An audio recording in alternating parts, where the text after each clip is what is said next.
Welcome to Shadow Empire. This is a game that puts you in a post-apocalyptic world of your choosing. And when I say your choosing, it's completely up to you. When we jump over here into Start New Game, for instance, we get to select from a number of different planets that are going to not only challenge your strategy abilities and your abilities in a 4X game, but they're going to challenge your ability to survive. And there's so many different options here. We have Seth-class planets, pardon me. These Seth-class planets are essentially desert planets, so it's very hard to find anything of value, and you almost have a sort of Mad Max playthrough. The Boreas-class planets are ice planets, and personally, these are my favorite ones.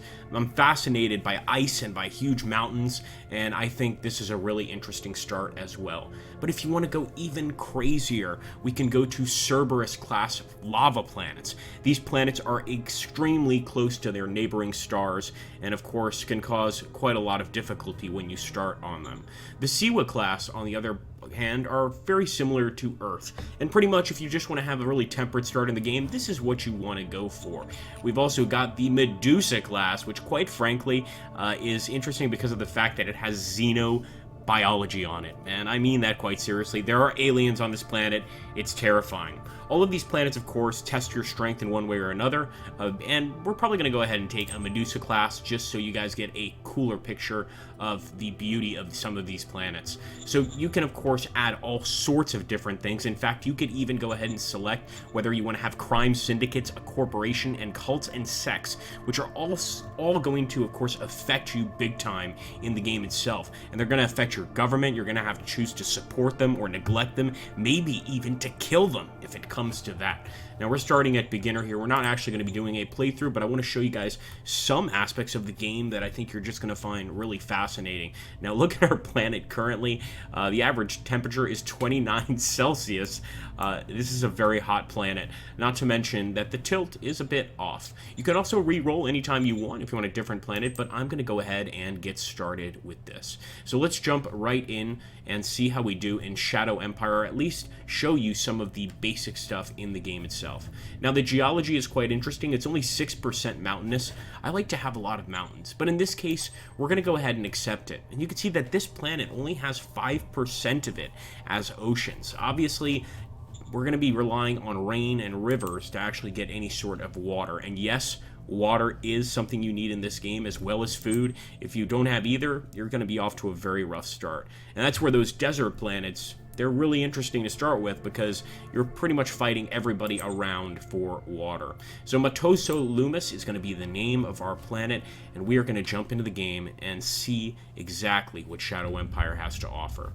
So this is where you actually can customize your government name or the name of your country, however you may like. You could also rename the name of your leader. Now, in this case, we're going to go for a really crazy monarchy here.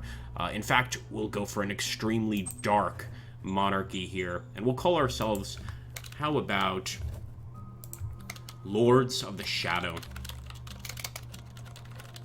And of course, you can customize your units, your government, to be however you want them to be. So we're going to call this one here the Shadow Lord, and jump right in. Let's go ahead, for instance, change the primary colors here. We'll change this to red and this to black, and I think you guys will see this is going to be quite a bit creepier. Let's have the flag be vertical there to really show off our skulls. And now we get to a point where we have to decide the history of our nation. Of course, this all happens after a massive cataclysmic war that wipes off all life on this planet, and we're the only ones that are still surviving.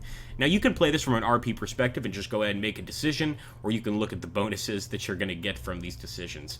Government is, well, it's what it sounds like. I'm going to go ahead and choose They Did Many Great Deeds, so we get the Fist 15, and essentially we're deciding to go towards the autocratic route with a dictator, a meritocratic route, sort of a republic. You know, as long as you have the skill, you're going to be able to rise up, and the democratic route, and in this case, we're going to go for an autocracy for sure. So the Lords of the Shadow, we are being put into the game, and I can't wait to show you just all the features here, all the nuances of this game. It's absolutely amazing. So as you can see here, you are the Shadow Lord of Lords of the Shadow. Unfortunately, the old Shadow Lord died, and I am now in control. Now, these are the stratagems. We're going to be talking about those. They're extremely fascinating, and in fact, one of those stratagems is going to allow us to put mech troops on the field.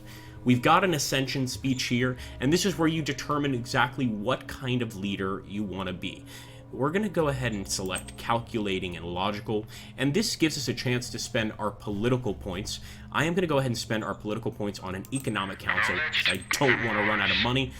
That's something that never really goes well in this game. We also want to go ahead and focus on some decisions here. So let's jump into the decisions aspect, and what's happening here, there are protests in Granite Head. People are upset about what's going on, and the Lords of the Shadow, we're not going to be putting up with any damn protests. So we're going to spend a political point and also increase our autocracy and send in the troops to end this protest. As you can see here, 5,800 soldiers are confronting 6,700 protesters. We lost 700 troops, but 800 protesters were killed. I have to say, it's not a great ratio for us. We need to improve on that and be a little more dictatorial, but we did put down the protest. Now, when you look over here, there are a number of different enemies you're going to face in the game, including other factions with their own unique government systems. In this case, we're just facing the Rifle Militia, the people currently on this planet. It's quite interesting that we just suddenly stumbled across them, of course, and what's kind of scary is that you don't generally want to start the game with enemies right by you. But in this case, we must jump in and try and put an end to them. One thing we can eventually get using our stratagems and potentially even finding on the map are wonder weapons. I have had incredible wonder weapons in this game, and hopefully we're going to be able to find one here during this video. More than likely not, but let's get into the combat phase here. Now, we've got 6, 6, and 6. It's just simply not enough to take this unit out. We're going to need to purchase some more troops. So I'm going to go ahead and jump into raising a formation, and in this case, I am going to select an MG infantry corps. But as you can see, we apparently don't have the total amount necessary to get that machine gun corps. So let's go for something smaller, maybe a brigade, and let's go ahead and reselect that MG corps. What about the light infantry here? So we're going to have to wait just a bit, and you can actually see here what we're lacking. I believe we have to be to 63 or 64% of items before we can move out. But we do have the correct amount of troops. So the best thing to do here is just stay put and wait, hope that the enemy is merciful and doesn't just start attacking us. As you can see here in the enemy's turn, very similar to Decisive Campaign's Barbarossa, we can see the amount, or pretty much the size of their army in comparison to ours. We're almost equal. We have slightly more men than they do, but we're going to lose a lot of men in this actual, I can't even call it a war, this engagement with people on this planet. Once we actually start facing factions, that's going to be quite interesting and can happen. And you can also face rebellions, civil wars that occur in certain parts of your territory, and they can actually form their own independent state, their own independent government. It's just absolutely amazing. So here we go, step 2 of 2 for AI. I think they're going to be done, and hopefully they're not even going to attack us, although they do have quite a bunch of units going down here. Once again, though, I believe that we're going to be just fine against this enemy. We just need the right amount of troops. So once again, let me see if we can purchase a formation now. I'm going to go for that MG infantry again, and yes, this time we can get it. However, we're going to actually have to wait a turn before we can put these guys in battle. Now, I just want to see what my odds would be of defeating the enemy here. This is going to be a very important part of the game once you get into it, is determining your odds and looking not only at just the amount of troops you have, but the kind of troops you have and the kind of terrain you're dealing with. Often I found, for instance, when I'm attacking a forest terrain, that it's much better to use infantry. In this case, apparently our vehicle does pretty well. It's an all-terrain vehicle. It does pretty well in the woods. But for instance, also attacking a city using infantry, attacking a heavily defended area, maybe it's better just to send in tanks. So in this case, let's see how we do against these savage natives.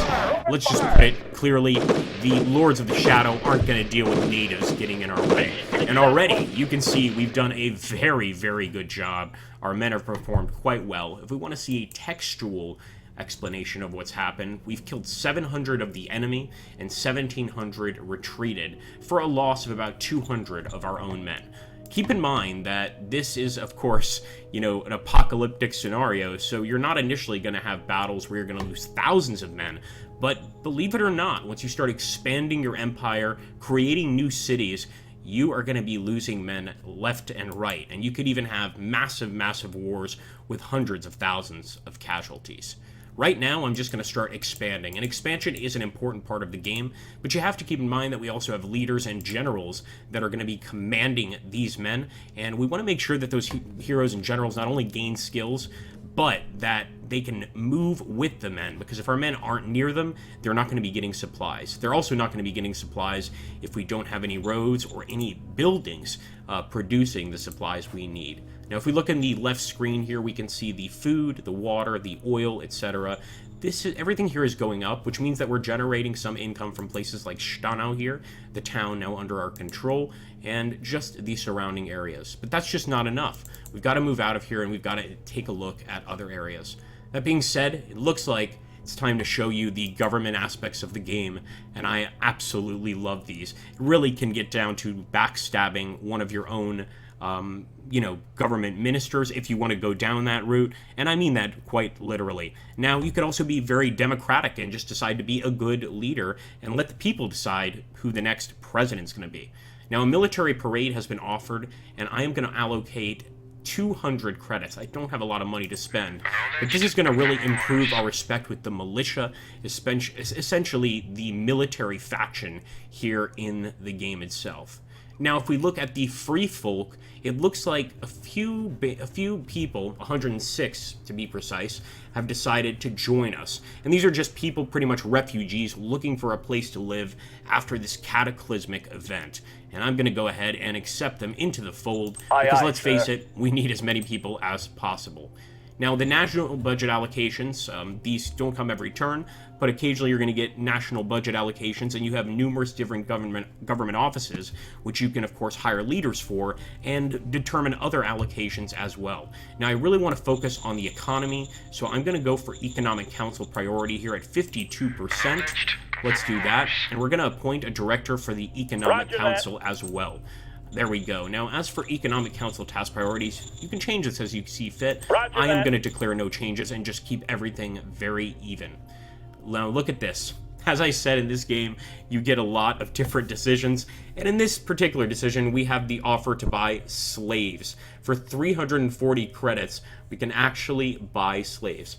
Now, the problem is we don't have 340 credits, but being the evil nation that we are, we're going to jump over here. No, I'm not going to preferences to put in cheats. I'm just kidding. We're going to jump over here to the trade system in the game. And this is beautiful. This is pretty much just a randomly generated market. If you start overflooding the market with certain goods, you're not going to make any money off those goods.